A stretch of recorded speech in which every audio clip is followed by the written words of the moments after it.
honestly. I know it sounds really weird. I would love it.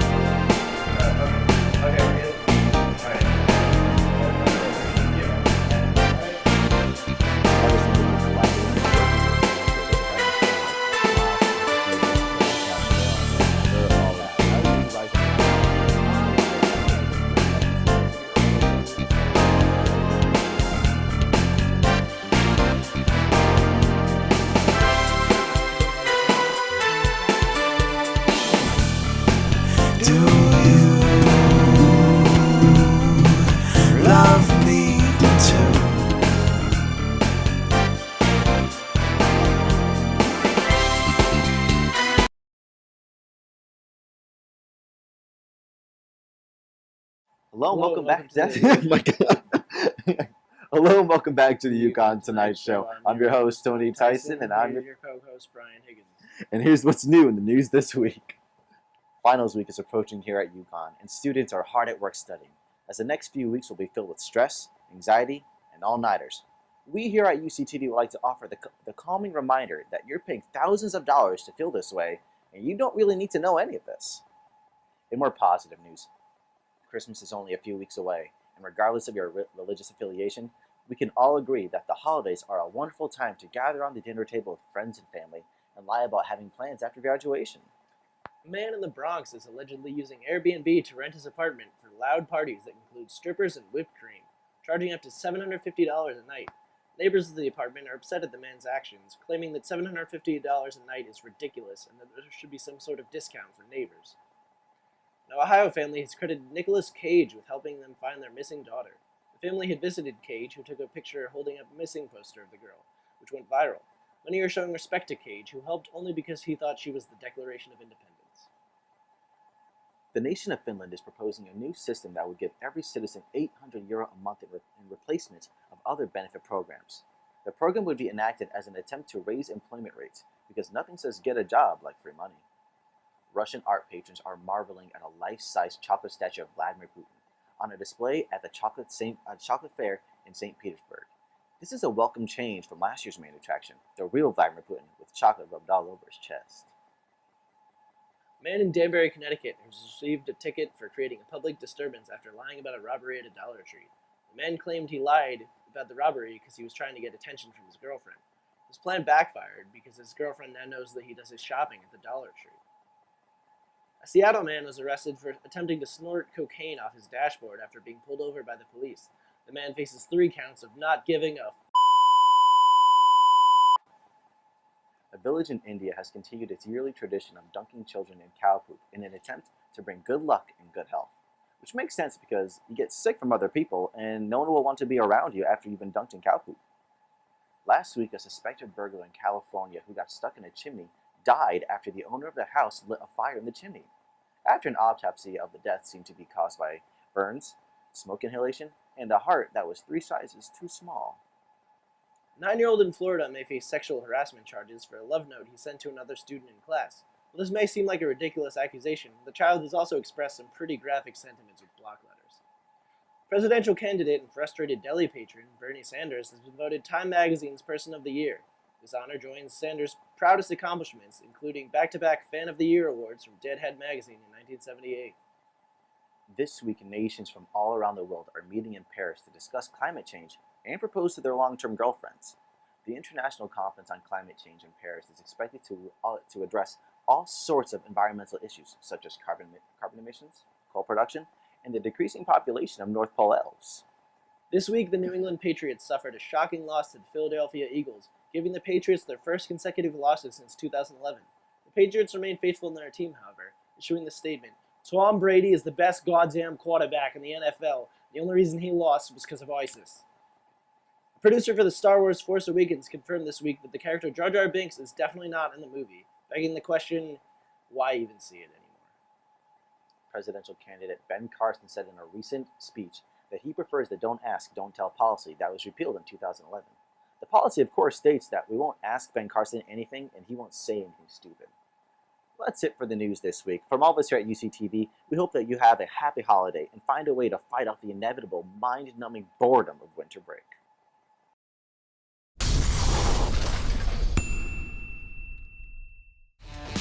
You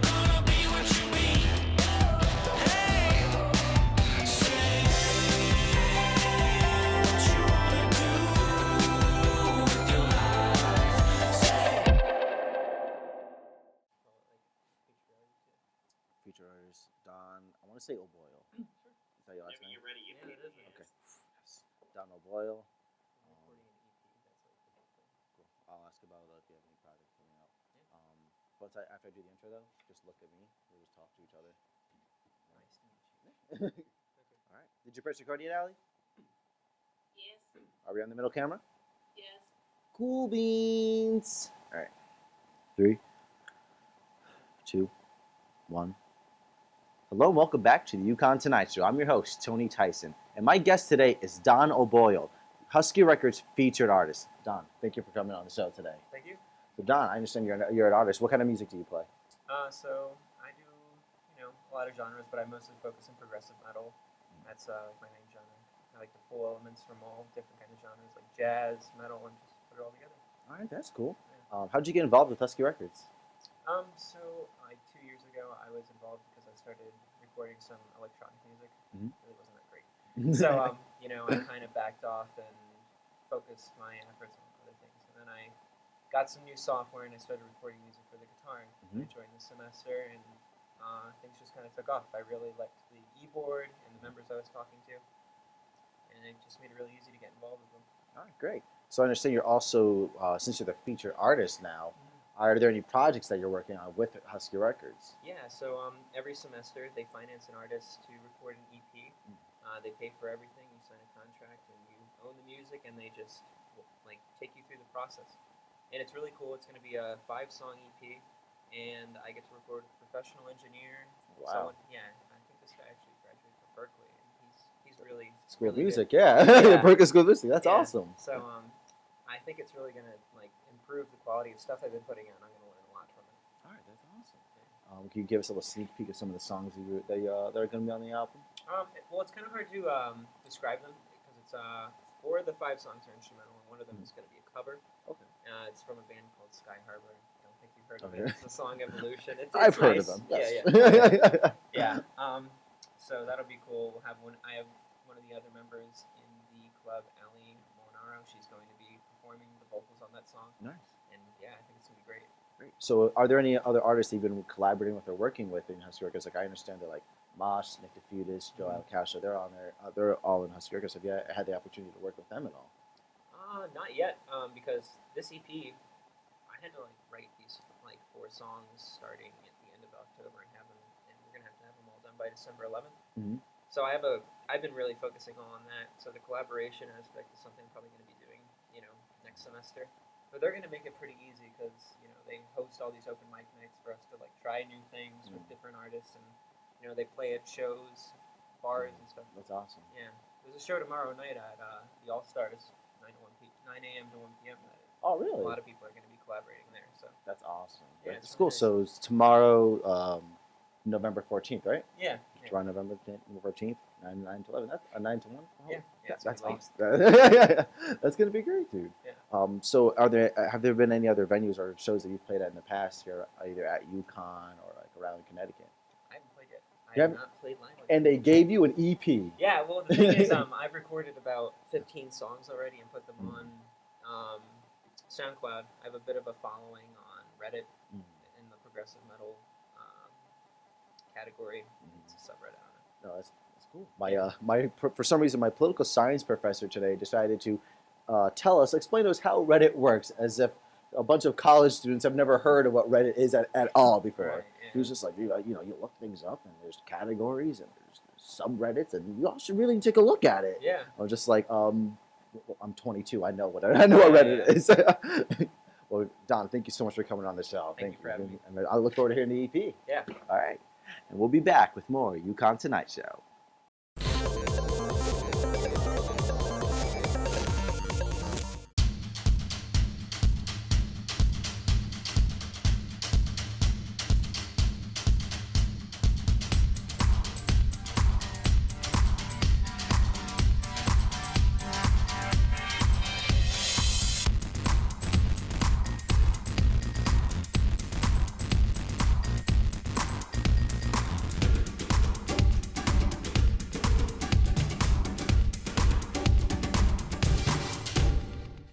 Hello, welcome to the UConn Tonight Show. I'm your host, Tony Tyson, and my guest today is Brad D'Amato, senior reporter of the Tab.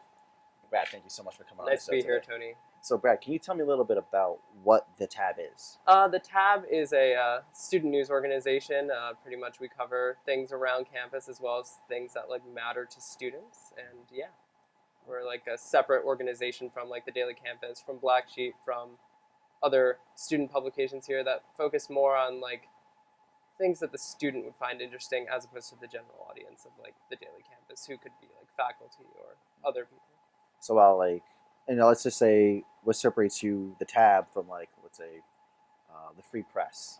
Oh, okay, yeah. So like the Free Press, they've got almost like, I would say they don't have an agenda, but they do kind of have a pathology that they follow. Like they kind of, it's not the same thing every issue. Obviously, it's creative too. Also, Oh, very. like, but with us, it's like students talking about things that like average college kids care about, as well as things going on at UConn that are like important, like social justice things, like standing with Mizzou, UConn students. We covered that. Gotcha.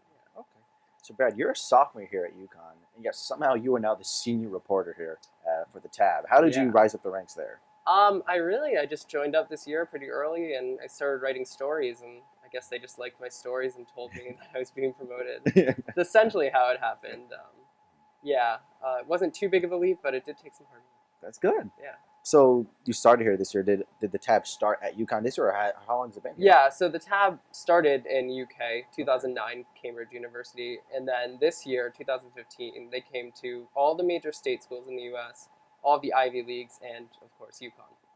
Okay. 2015, our first year here, and Gained a lot of popularity. Yeah, for a lot. I've seen a lot of posts, a lot of articles from the Tab, like on the UConn yeah, Buy or Sell page. sell, A lot of people definitely. referencing that. Even our co-host, Brian Higgins. Oh, Brian Higgins. Yep, he's one of the writers for the Tab as well. He does a really good job with that. Can you tell us some of the articles that you've written on the Tab? I've written about the live action role playing club here. Okay. It's pretty fun. I got to fight with like a foam sword. Like, All right. It was pretty cool. I strapped a knife into my chest, videotaped the whole thing. That's awesome. Once again, UConn student standing with Mizzou. I covered the protest, took photos.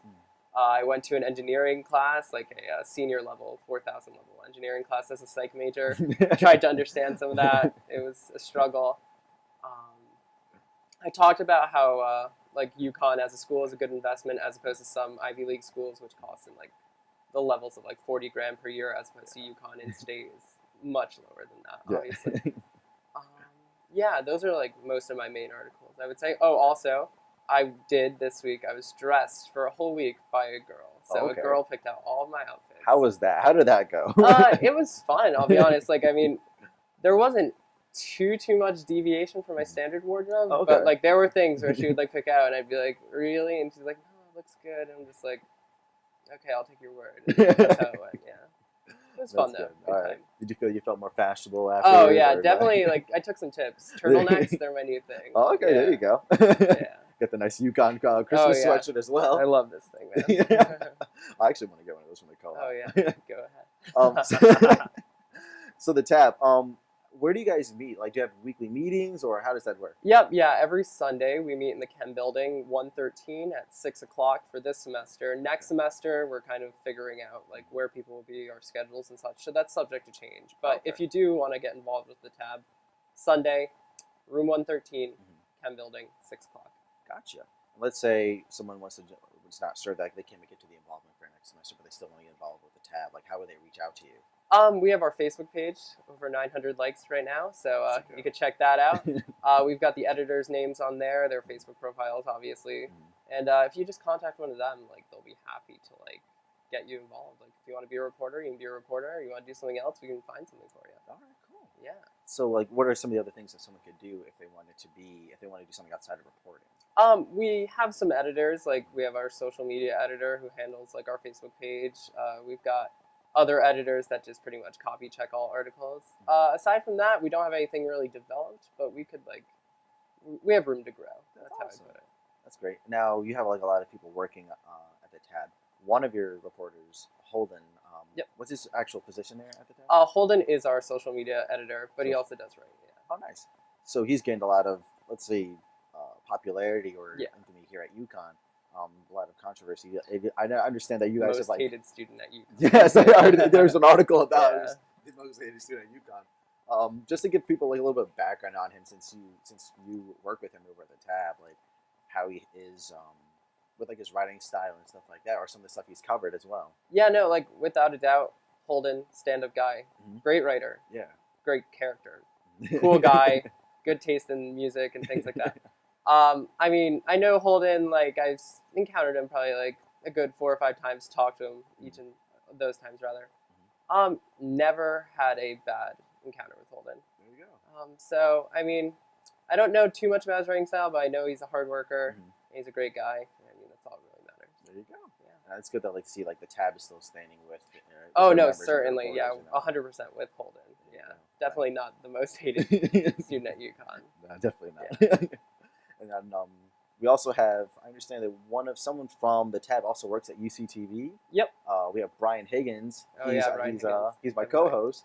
I think we have someone else here. I think our sports director, Anthony. Oh, Anthony, yeah. Yes. Yeah. Some people call him Pegasus. I think they call him like the winged beast for some reason. flying around everywhere. Yeah, For some reason, I don't catching understand wind. why. I don't. It's inside jokes. Yeah. But he's the what's his position there?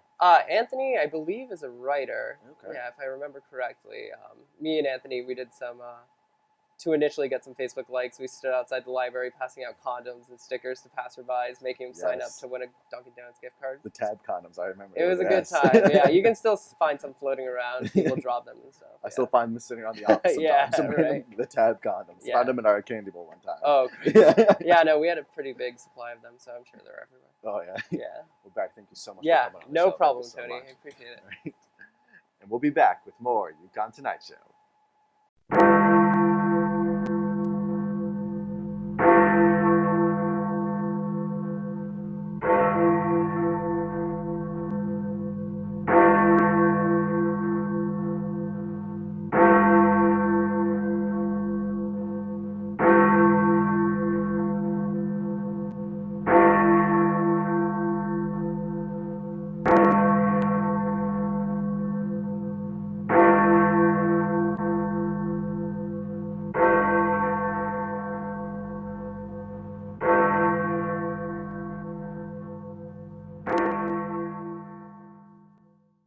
Hello, welcome back to the UConn Tonight Show. I'm your host, Tony Tyson, and my guest today is President Susan Herbst, president of our university. President Herbst, thank you so much for coming on the Thanks show. for being Thank you here. so Thanks much. For, no, me. I thank you for having me. Oh, I said thank you for being here. Oh, I'm glad to. Yeah, right. So, President Herbst, you were the president of the university, but I don't remember ever voting you into office. Yeah. I don't remember even being an election. Yeah, How did you end up here? Yeah. It's the way of the world. Yes. No, it's not an elected job. It's a board of trustees does a search, and so they hire a national search committee. They look at hundreds of resumes.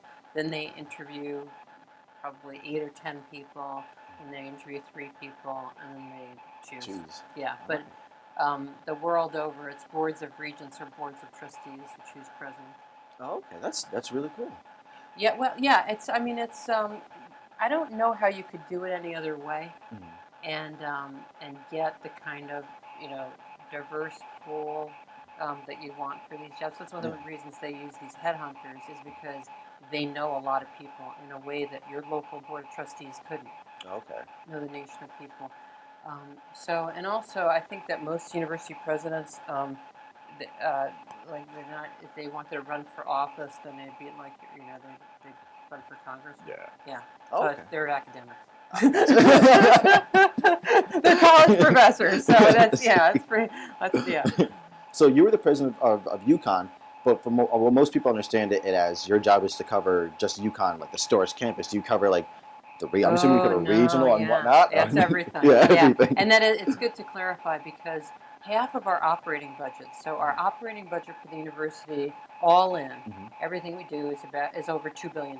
Oh, wow. So we're like a big company, and and that's about where it stops. Is just the amount of our operating budget, and half of that is in Farmington at the health center. Okay. Wow. So we have the medical school over there, the dental school, a lot of clinics, outpatient clinics where maybe students have gone for different specialties, and then we have a hospital, and we own our own hospital. Yeah. And these days, healthcare is very complicated, and it's very tough financially.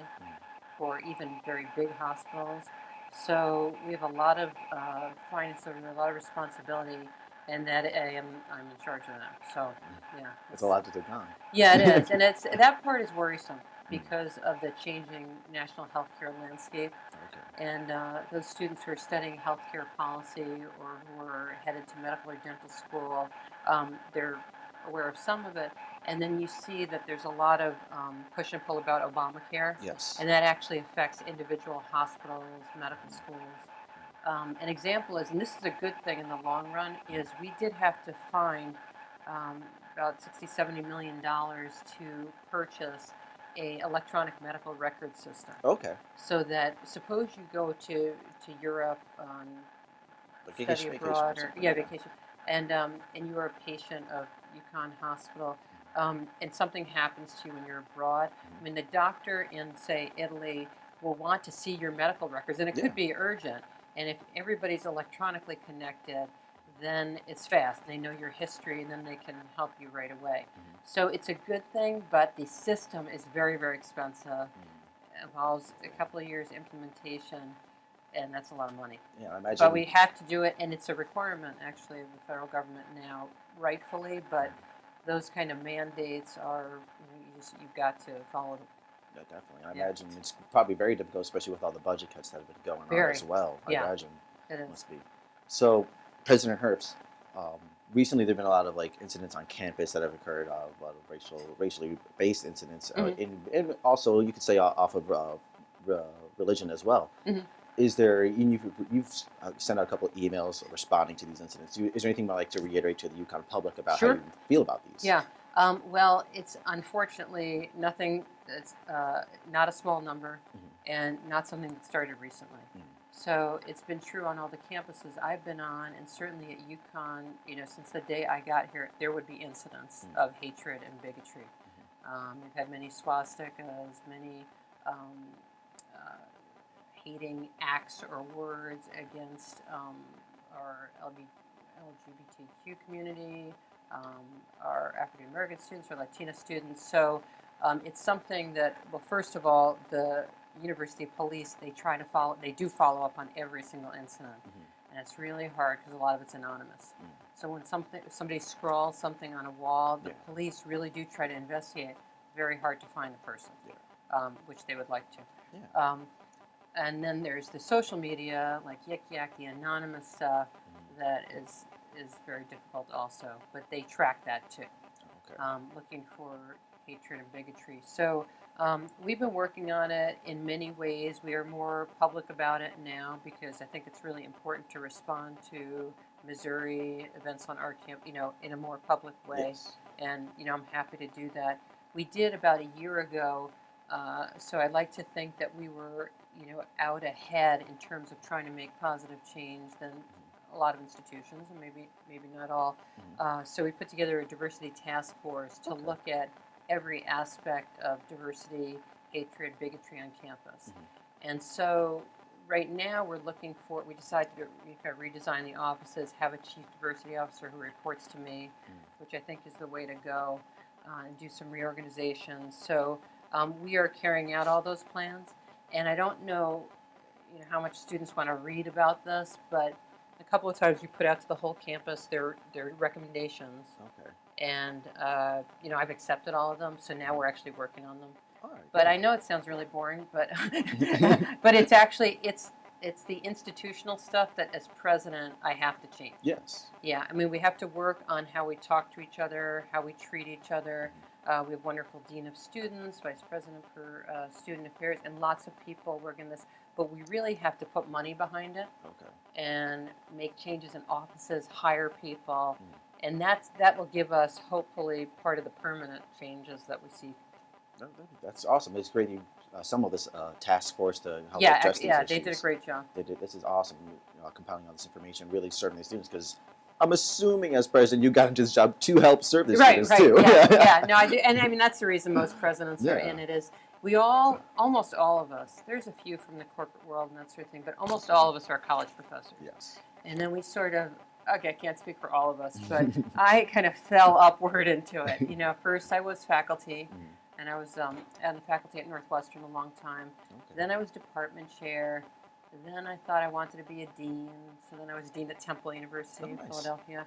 And then when you're dean, you think, well, maybe I should be a provost because then I could, change things even more.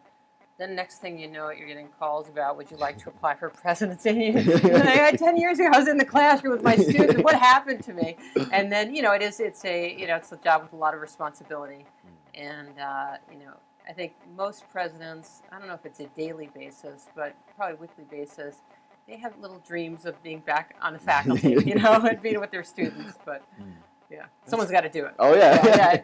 Well, you talked about how you used to be a college professor. I understand that while also being president, you are also an instructor here at UConn as well. You're teaching the public policy, the public opinion course here. Right. Can you tell us a little bit about that? Sure, absolutely. So it is hard for the president to teach just because we've got, a lot of other things we have to manage and we're responsible for. But some of us do try to do it. And my public opinion course is great. It's 20 students. They're terrific. They're a lot of fun. They're really engaged. We got a bunch of political junkies. Yeah, that's good. Yeah, and like me. And I don't expect all my students to read all the crazy stuff I read about politics, but I always have. And we have good debates. I hope that, we only have a couple of classes left. And the semester just flies by. So it just so happens that our second to last class is about race, hatred, public opinion. Okay. Yeah. So I would hope that we could, sort of tie what's going on our campus right now to some of the scholarly readings that they have for that day anyway. All right, that's great. So class, be ready for that. I haven't told them yet. Yeah. That's great. So I took a public opinion class last year, and I ended up, for that class, I ended up buying your book for that class because that was one of our required readings. For some reason, however, I couldn't sell the book back to the co-op. Is there any way I could talk to you about getting a refund, or how do I get my money? Yeah, I don't know. I do have a person you could call because Yes. I don't know the mechanics of that, but I don't know. I mean, it's part of my secret plot to have everybody buy the book and never be able to exchange. Yeah, I right. knew it. Yeah, no, it's. I think what happened was the public opinion course here that you took. Yes. Is different than the one I'm teaching, and I'm actually not using most of my own books. So Oh, okay. I think it's weird to use your own book because Quote yourself and yeah, whatnot. and then students, rightfully feel awkward criticizing it. Like it doesn't work out for me. Yeah. Definitely understandable. President, thank you so much Thanks, for coming it on was the show. fun, Thank you so yeah. much. All right. And that's it for the UConn Tonight Show.